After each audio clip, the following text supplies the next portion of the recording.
UP के अंदर बहुत जल्द निकाय चुनाव होने वाले हैं और इन निकाय चुनावों को लेकर सभी पार्टियों ने अपनी अपनी कमर कस ली है। निकाय चुनाव को लेकर समाजवादी पार्टी ने भी अपनी कमर कस ली है और आज अखिलेश यादव ने इसको लेकर एक बैठक भी की है। बैठक के बाद अखिलेश यादव ने मीडिया से बात करते हुए कहा, निकाय चुनाव में समाजवादी पार्टी के साथ जो गठबंधन में दल हैं, उनके साथ बातचीत करेगी। जनता इस बार अर्बन इलेक्शन में भारतीय जनता पार्टी को सबक सिखाएगी। साथ ही उन्होंने ये भी कहा कि कई चैनल एजेंडा ये है कि वो हर मुद्दे को इसी तरीके से बहस करते हैं। भारतीय जनता पार्टी ये नहीं बताना चाहती कि 1 अप्रैल से दवाइयां महंगी क्यों हो गई हैं, इलाज महंगा क्यों हो गया है। आइए आपको सुनाते हैं अखिलेश यादव ने और क्या क्या कहा है।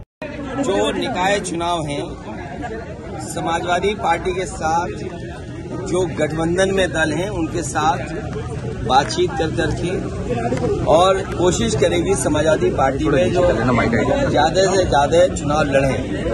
जहां भारतीय जनता पार्टी से मुकाबला करना है, सीधा मुकाबला में समाजवादी पार्टी खड़ी है और मुझे उम्मीद है कि उत्तर प्रदेश में लगातार भारतीय जनता पार्टी जीती है। और हमें आपको सबको पता है कि प्रधानमंत्री जी ने खुद झाड़ू पकड़ा था और उसके बाद उनके पार्टी के बड़े बड़े नेताओं ने झाड़ू पकड़ा, कई जगह झाड़ू लगाया, बड़े बड़े झाड़ू मारने के लिए एम्बेसडर्स बनाए गए।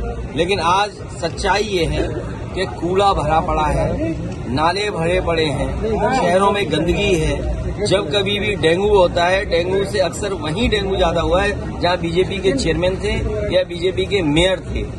और जो स्मार्ट सिटी का सपना दिखाया था, आखिरकार स्मार्ट सिटी का रूप क्या होगा, स्वरूप क्या होगा, वो भी आज तक सरकार नहीं बता पाई। तो इसलिए जनता इस अर्बन इलेक्शन में भारतीय जनता पार्टी को सबक सिखाएगी। और हम तो ये कहेंगे कि महंगाई चरम सीमा पर है, बेरोजगारी चरम सीमा पर है और जो महंगाई हुई है वो भारतीय जनता पार्टी की देन है। जब से भारतीय जनता पार्टी आई है तब से न केवल हर चीज की महंगाई टिप्पणी रहेगी, हम ये कानूनी कार्रवाई क्या हो रही है, लेकिन आप लोग भी समझदार पत्रकार हैं और मैं जानता हूं कि किस चैनल से ये सवाल पूछा जा रहा है। कई चैनलों का एजेंडा ये है कि वो कुछ मुद्दों पर इसी तरीके से बहस करते रहें। भारतीय जनता पार्टी ये नहीं बताना चाहती कि 1 अप्रैल से दवाइयां महंगी हो गई, इलाज महंगा हो गया, लोगों को इलाज नहीं मिल रहा, दवाइयां अस्पताल में नहीं है। ये सवाल बड़ा नहीं है। और जब से महंगाई बढ़ी और खासकर जो दवाई बढ़ी है, महंगाई हुई है, उसका कारण बीजेपी है। जब से बीजेपी की सरकार आई है, कैंसर ज्यादा हो गया, हार्ट अटैक ज्यादा हो गया, लोगों को डायबिटीज ज्यादा हो गई। ये राजनीतिक कारण तो है ही है और आर्थिक कारण ये भी है कि डिमांड सप्लाई का जो मामला है कि मान लीजिए बाजार में किसी दवाई की कमी पड़ गई, अपने आप बाजार बढ़ा लिया। याद कीजिए कोरोना के समय पर ब्लैक हुई दवाइयां।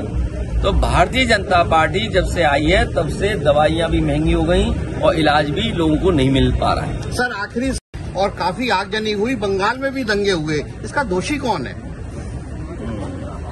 दंगों का दोषी जो सरकार है, लेकिन कई जगह डीजे की परमिशन क्या है, सुप्रीम कोर्ट क्या कहता है। इसलिए आम लोगों को भी कहीं न कहीं कानून व्यवस्था के लिए, कानून व्यवस्था कैसे बनी रहे उसके लिए सहयोग करना पड़ेगा। उत्सव हो, आयोजन हो, लेकिन उत्सव आयोजन का मतलब ये नहीं कि हम एक दूसरे के बीच में खाई पैदा कर दें। सबसे बड़ा सवाल ये है कि बीजेपी ये कहती है कि 100 में केवल 4 बेरोजगार हैं। क्या ये मानने को तैयार हैं आप? क्योंकि बीजेपी ये बहस नहीं छेड़ना चाहेगी। बीजेपी का जो आंकड़ा है, जो बजट पास हुआ, उसमें ये कहा कि 100 में से केवल बेरोजगार हैं। इसका मतलब 96% जो नौजवान है उसको नौकरी मिल चुकी है। बीजेपी ने ये कहा कि हम $1 ट्रिलियन इकोनॉमी कर देंगे, जबकि उत्तर प्रदेश की जो ग्रोथ रेट है वो न जाने क्या है और नकली ग्रोथ रेट दिखा रहे हैं 16% और $1 ट्रिलियन इकोनॉमी के लिए चाहिए 34%। और इस 34% को दिखाने के लिए, अपने झूठ को सच बनाने के लिए अमेरिकन कंपनी को हायर किया इन्होंने। डिलॉयट कंपनी को 200 करोड़ दे रहे हैं कि जो बीजेपी ने झूठ बोल दिया वो सच कैसे हो। सर किसान पिछले, ये बीजेपी के लोग किसान वाली पार्टी नहीं है। अगर ये किसानों का दल होता है, ये उद्योगपतियों का और बड़े कारोबारियों का दल है।